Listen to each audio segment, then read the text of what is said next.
On behalf of PNC and behalf of my family and my people of Yalabu Pangia, we extend our sympathies, pay our respect, extend our appreciation, and we honor this great gentleman.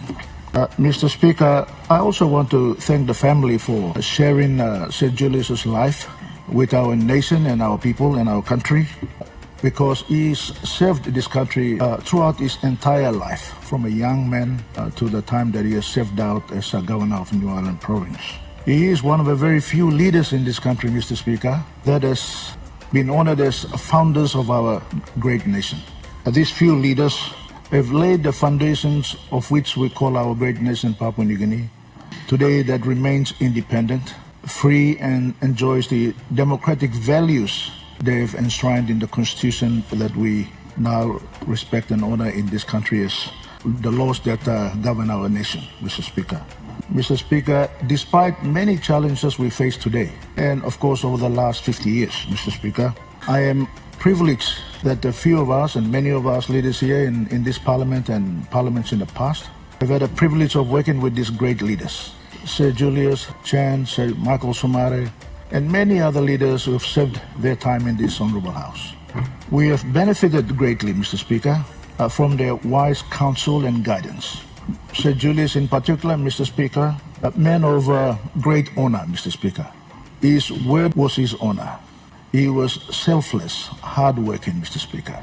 And Mr. Speaker, during challenging times in the history of this country, Mr. Speaker, Sir Julius Chan stood tall.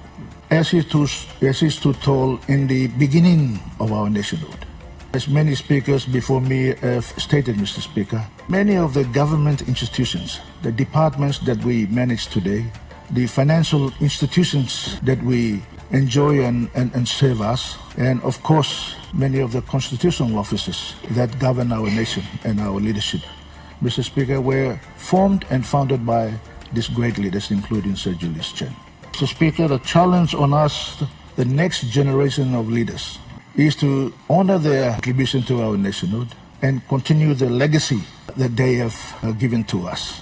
And Mr. Speaker, and that is by protecting these institutions, making sure that they continue to function for the best interest of our nation and our people.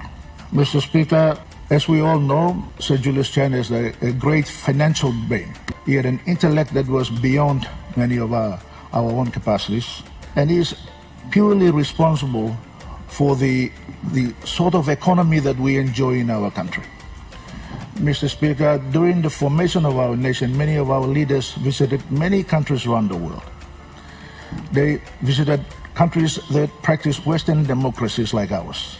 They visited countries that had socialism and communism around the world to form the constitution that we have today.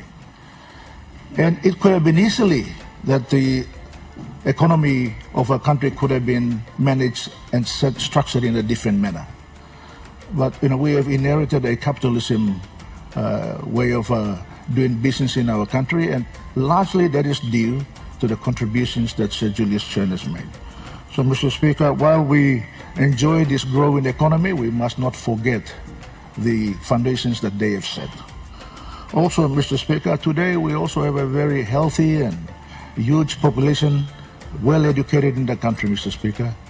Again, the work of governments that Sir Julius Chan and Sir Michael Somare and many other founding fathers have set the foundations for which many of us are beneficiaries. We were educated, and we are now serving as leaders in this country because of the hard work that they have done, Mr. Speaker. So, Mr. Speaker, in trying to pay my respects and condolences to the family, I want for us to reflect on the work that these great men have done, and in particular Sir Julius Chan, Mr. Speaker.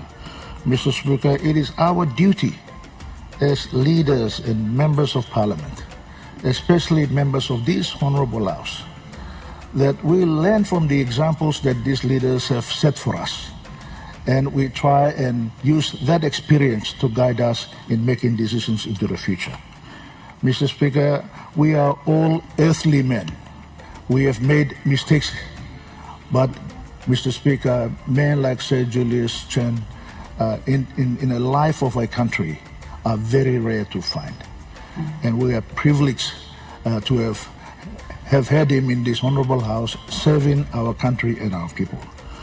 To his family, once again, thank you very much for sharing his life with us. May God bless Sir Julius Chan. May his soul rest in eternal peace.